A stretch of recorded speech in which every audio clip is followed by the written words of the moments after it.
नमस्ते एवरीवन। आज अपन स्टार्ट करेंगे अर्थसूत्री विभाजन।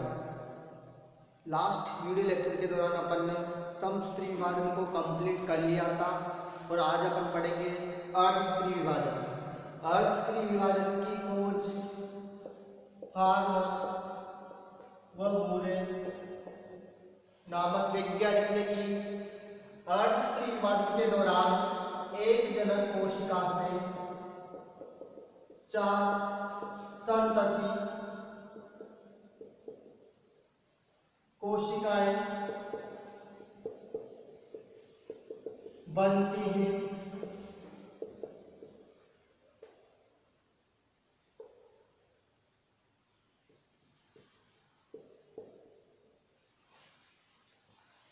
अर्थसूत्री विभाजन जो होगा, एक जनक कोशिका से 4 संतति कोशिकाएं बनेगी और इन चारों संतति कोशिकाओं में गुणसूत्रों की संख्या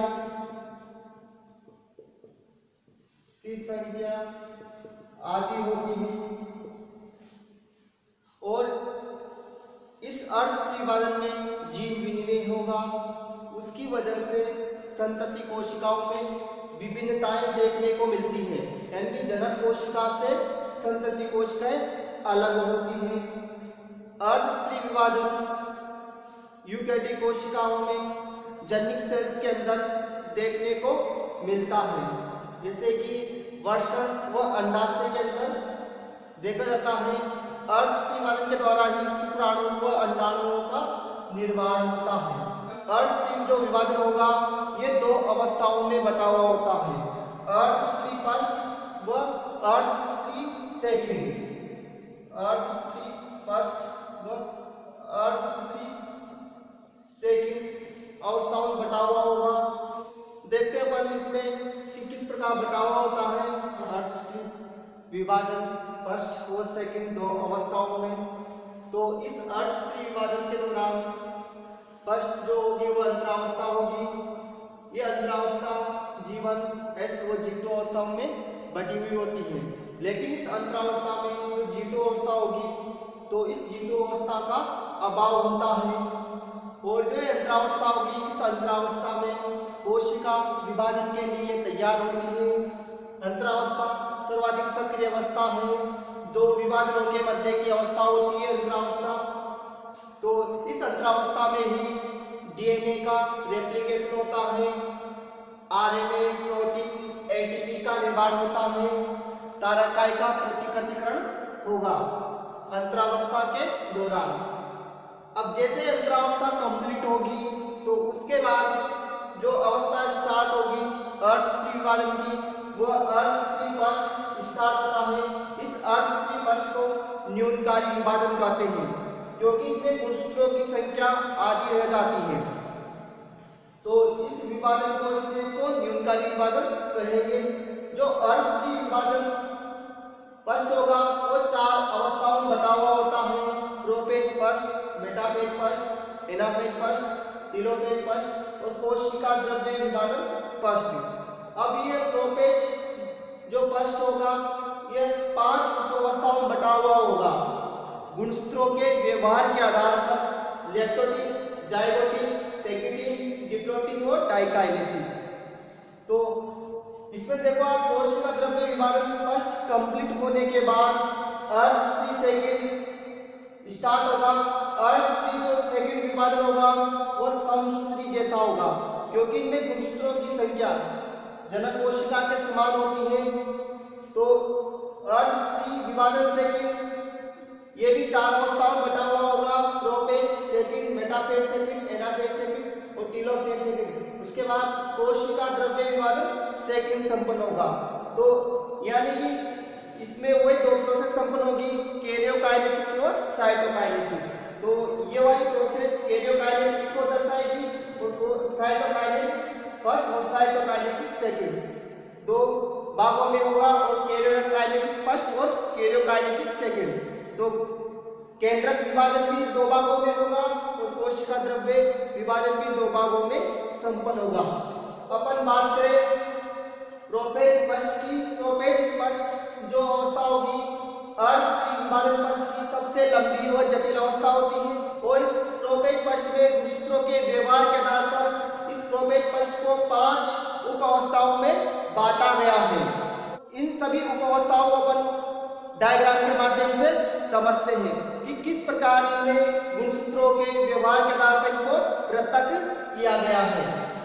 लेप्टोटीन या तनुपट उप अवस्था प्रोपेज फर्स्ट की प्रथम उप अवस्था होती है और इस उप अवस्था के दौरान निर्जलीकरण व संघनन की क्रिया होगी, जिससे गुणसूत्र लंबे पतले और स्पष्ट हो जाते हैं और इन गुणसूत्रों को या इन गुणसूत्रों के समूह को बोके या बुक्के कहते हैं। तो ध्यान रखना आप कि जो लेप्टोटीन उप अवस्था होती है तो इसमें गुणसूत्र के बुक्के या बोके पाए जाते हैं और इस अवस्था के दौरान केंद्र झिल्ली और केंद्रिका लुप्त होना प्रारंभ कर देती है। लेप्टोटीन अवस्था के बाद अगली अवस्था आएगी जाइगोटीन या युग्मपट उप अवस्था। इस अवस्था के दौरान समजात गुणसूत्रों के जोड़ों का निर्माण होगा। इन समजात गुणसूत्रों के जोड़ों को युग्मी या बाइवेलेंट यानी कि जोड़े यानी कि एक केंद्रक होगा दूसरा मात्रक होगा। तो समजात गुणसूत्रों के जोड़ों को बोलते हैं युग्मी या बाइवेलेंट। चतुष्क इसलिए बोला क्योंकि एक गुणसूत्र की दो भुजा होती है तो 2 की 4, तो 1 2 3 4, इसलिए इनको चतुष्क कहते हैं। समजात गुणसूत्र कौन सी अवस्था में दिखाई देते हैं? जाइगोटीन उप अवस्था में समजात गुणसूत्र दिखाई देते हैं। इसके बाद जो अगली अवस्था होगी वो होगी पैकेटिन उप अवस्था। इस पैकेटिन उप अवस्था में क्रॉसिंग ओवर की क्रिया होती है। तो इस क्रॉसिंग ओवर की क्रिया के कारण ही जीन विनिमय होगा, जीन विनिमय, और जीन विनिमय होने से संततियों में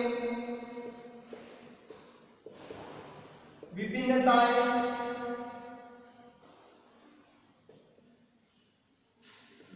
उत्पन्न होती हैं, यानी कि एक जनक की संतानें अलग होती हैं। इसकी वजह से होती है जीन विनिमय की वजह से। फिर जो पैकेटिन जो उप अवस्था होगी तो इस पैकेटिन उप अवस्था की जो गुणसूत्र होंगे इसमें प्रेजेंट, तो उन गुणसूत्रों की नॉन सिस्टर क्रोमेटिन के मध्य क्या होगा? क्रॉसिंग ओवर की क्रिया होती है। जैसे कि दो गुणसूत्र हैं तो ये दोनों भुजाएं सिस्टर होगी, जबकि ये भुजा इसकी और ये भुजा इसकी, दोनों क्या होगी? Non sister chromatic. तो इन नॉन सिस्टर क्रोमेटिन के मध्य क्या होगा? क्रॉसिंग ओवर की क्रिया होती है। कभी भी सिस्टर क्रोमेटिन के मध्य क्रॉसिंग ओवर की क्रिया नहीं होगी। इसमें जब नॉन सिस्टर क्रोमेटिन की भुजाओं में क्रॉसिंग ओवर होगा तो ये अवस्था टेट्रावेलेंट कहलाती है। अब इस पैकेटिन उप अवस्था की बात होगी डिप्लोटीन उप अवस्था।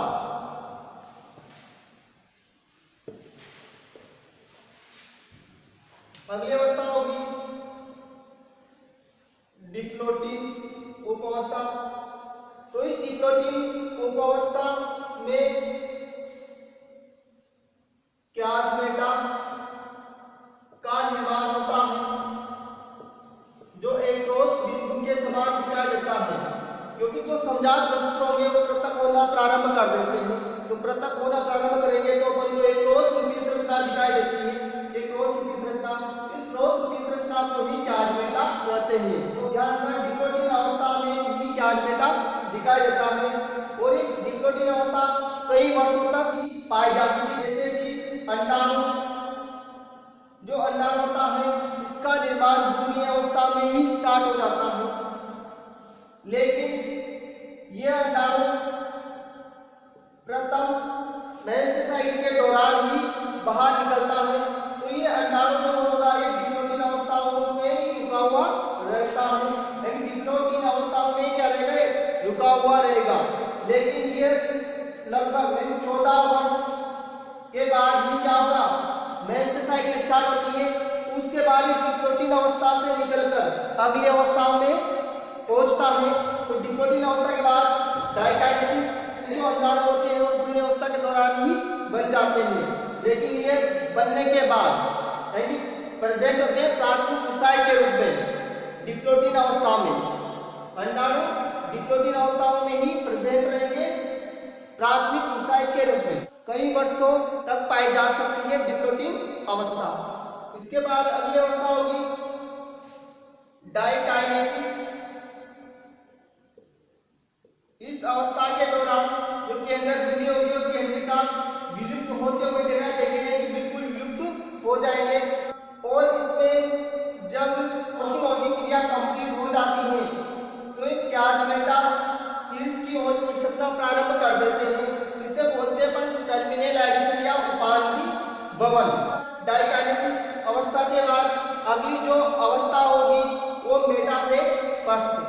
तो इस मेटाफेज अवस्था के दौरान मेटाप्लेट का निर्माण होता है। मेटाफेज फर्स्ट को समझते अपन डायग्राम बनाकर। इसके बाद मेटाफेज अवस्था होगी मेटाफेज फर्स्ट। इस मेटाफेज फर्स्ट अवस्था के दौरान गुणसूत्र मध्य में या केंद्र में आकर व्यवस्थित हो जाएंगे और जिससे एक प्लेट नुमा संरचना दिखाई देगी उसे अपन मेटाप्लेट कहते हैं, क्योंकि मेटाफेज में केंद्र में गुणसूत्रों का व्यवस्थित होना मेटाप्लेट का निर्माण दर्शाता है। और यहाँ पर जो तर्कु ध्रुव होंगे उन तर्कु ध्रुवों के द्वारा तर्कु तंतुओं का निर्माण होगा। ये तर्कु तंतु सेंट्रोमियर के काइनेटोकोर से जाकर जुड़ जाते हैं। मेटाफेज अवस्था में गुणसूत्र की संरचना का अध्ययन किया जाता है, क्योंकि जो गुणसूत्र होंगे वह अधिक मोटे व स्पष्ट हो जाते हैं। मोटे छोटे व अधिक स्पष्ट हो जाएंगे, क्योंकि इस मेटाफेज अवस्था में निर्जलीकरण या संघनन की जो क्रिया होती है, जो प्रोपेज अवस्था में स्टार्ट होती है, वो पूर्णतः कंप्लीट हो जाती है मेटाफेज अवस्था में। इसलिए इस मेटाफेज अवस्था में गुणसूत्र की संरचना का अध्ययन किया जाता है। इसके बाद स्टार्ट होगी एनाफेज फर्स्ट। एनाफेज फर्स्ट जो अवस्था होगी, इस एनाफेज फर्स्ट में जो सेंट्रोमियर होगा उस सेंट्रोमियर का प्रतिलिपिकरण नहीं होता। इसमें आधे गुणसूत्र ऊपर की ओर और आधे गुणसूत्र नीचे की ओर आकर व्यवस्थित हो जाएंगे, ध्रुवों की ओर चले जाते हैं। और इस एनाफेज अवस्था के दौरान गुणसूत्र की आकृति का अध्ययन किया जाता है। जैसे कि मैंने आपको बताया था गुणसूत्र बी, जे, एल और आई शेप में पाए जाते हैं। तो ये जो आकृति होती है, इन आकृति को एनाफेज अवस्था के दौरान ही देखा जाता है। इसके बाद एनाफेज के बाद अगली अवस्था होगी टीलोफेज फर्स्ट। और ये टीलोफेज जो फर्स्ट होती है यह प्रोपेज अवस्था की जस्ट अपोजिट होगी। इसमें केंद्रक झिल्ली का निर्माण हो जाएगा, केंद्रिका बन जाती है। इसके अलावा इसमें एक कोशिका के अंदर दो पुत्री केंद्रकों का निर्माण हो जाता है।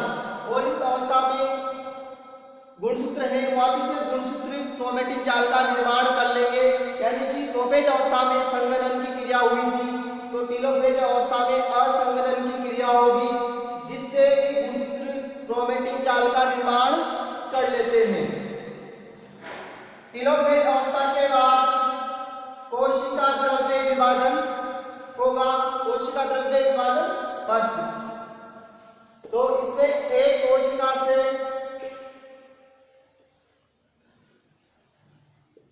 दो कोशिकाओं का निर्माण हो जाएगा, यानी इस टीलोफेज अवस्था में दो केंद्रक होंगे। ये दोनों केंद्रक अलग अलग पृथक पृथक कोशिकाओं का निर्माण कर लेंगे। तो इस प्रकार अर्धस्त्री फर्स्ट विभाजन में दो कोशिकाएं बनेगी और बनने वाली कोशिकाओं में गुणसूत्रों की संख्या होगी वह आधी होती है, यानी कि 2n सेल्स से n सेल्स का निर्माण होगा। अब इस अर्धस्त्री फर्स्ट के बाद जो स्टार्ट होगा अगला विभाजन वो होगा अर्धस्त्री सेकंड। जो अर्धस्त्री सेकंड होता है वो समस्त्री विभाजन के समान होगा। उसमें बनने वाली जो कोशिकाएं होगी वह जनक कोशिका से समानता दर्शाती है, यानी n कोशिका से अगले बनने वाली कोशिका की क्या होगी, n ही होगी, यानी बनने वाली कोशिका की अगुणित होगी। तो इसके बाद देखेंगे अपन अर्धसूत्री विभाजन सेकंड। ये अर्धसूत्री विभाजन सेकंड होगा, ये भी 4 अवस्थाओं में बटा हुआ होता है, यानी जो कैरियोकाइनेसिस होगा वो 4 अवस्थाओं में होगा, prophase second, metaphase second, anaphase second और टीलोफेज सेकंड। उसके बाद कोशिका द्रव्य विभाजन यानी साइटोकाइनेसिस सेकंड होने पर पूर्णतः कोश अर्धसूत्री विभाजन कंप्लीट हो जाता है।